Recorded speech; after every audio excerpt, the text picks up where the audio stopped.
Bir odam hajga bormoqchi bo'lib, harakat qilib safarga otlandi. Qo'lida katta mablag' bor. Qo'yib ketgani bir ishonchli odam istab topa olmadi. Keyin masjidga boray. Masjidda bo'ladi bunaqa ishonchli odamlar dedi-da, masjidga kelib namoz o'qiyotgan odamlarni kuzatdi.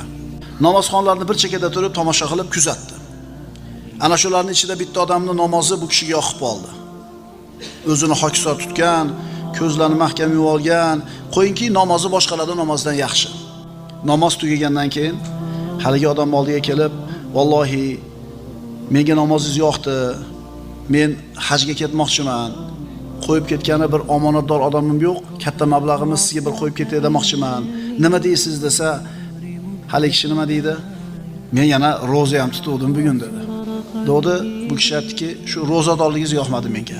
Dedi-da omonatni bermay ketdi.